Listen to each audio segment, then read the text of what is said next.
The shoulder is an elegant piece of machinery. It has the greatest range of motion of any joint in the body. However, this large range of motion can also lead to shoulder joint problems.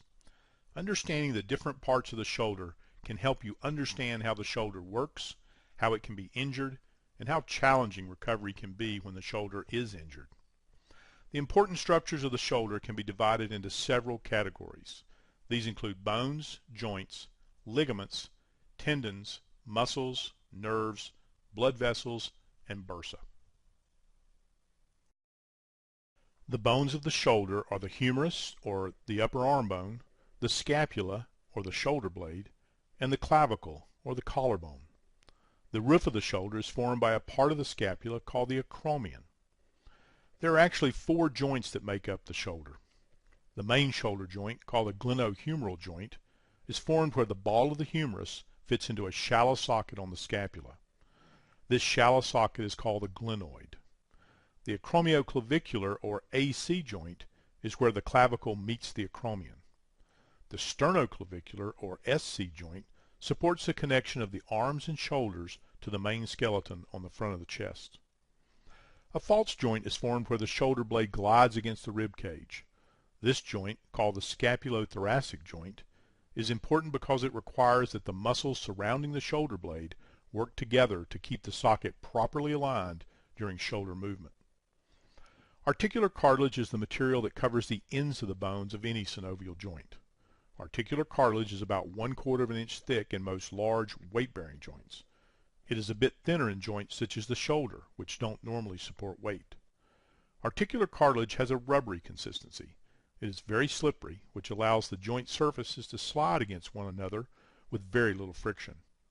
Articular cartilage functions to absorb shock and provide an extremely smooth surface to make motion easier. There are several important ligaments in the shoulder. Ligaments are soft tissue structures that connect bones to bones. The joint capsule is a watertight sac that surrounds a joint. In the shoulder, the joint capsule is formed by a group of ligaments that connect the humerus to the glenoid. These ligaments are the main source of stability for the shoulder. They help hold the shoulder in place and keep it from dislocating. Ligaments attach the clavicle to the acromion in the AC joint.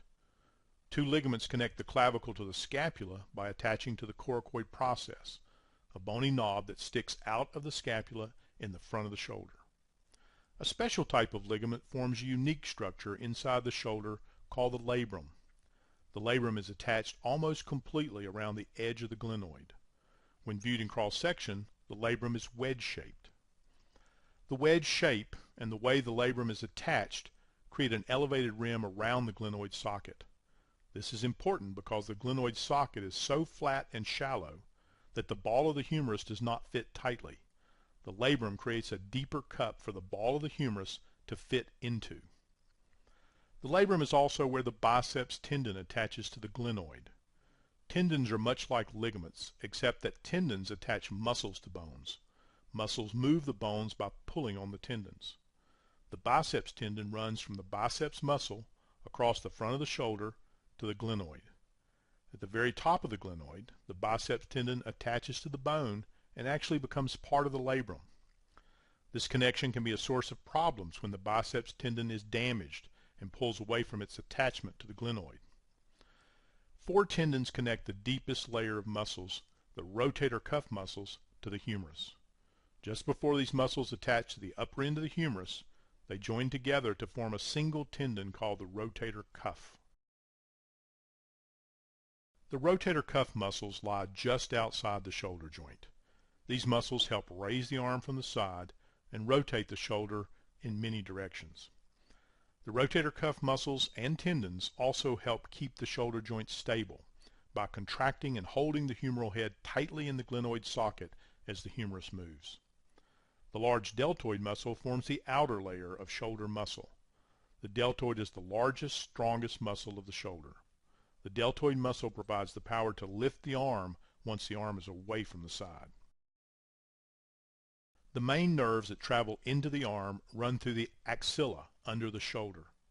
3 main nerves begin together at the shoulder: the radial nerve, the ulnar nerve, and the median nerve. These nerves carry the signals from the brain to the muscles that move the arm. The nerves also carry signals back to the brain about sensations such as touch, pain, and temperature. There is also an important nerve that travels around the back of the shoulder joint to supply sensation to a small area of skin on the outside of the shoulder and motor signals to the deltoid muscle. This nerve is called the axillary nerve. Traveling along with the nerves are the large vessels that supply the arm with blood. The large axillary artery travels through the axilla. If you place your hand in your armpit, you may be able to feel the pulsing of this large artery.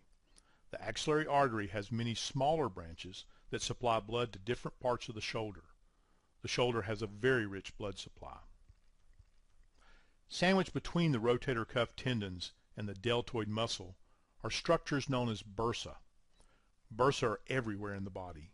They are found wherever two body parts move against one another and there is no joint to reduce the friction. A bursa is simply a watertight sac between two moving surfaces that contains a small amount of lubricating fluid.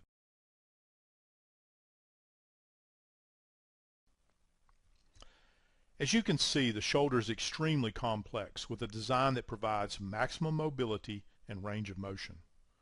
Besides big lifting jobs, the shoulder joint is also responsible for getting the hand in the right position for any function. When you realize all the different ways and positions we use our hands every day, it is easy to understand how hard daily life can be when the shoulder isn't working well.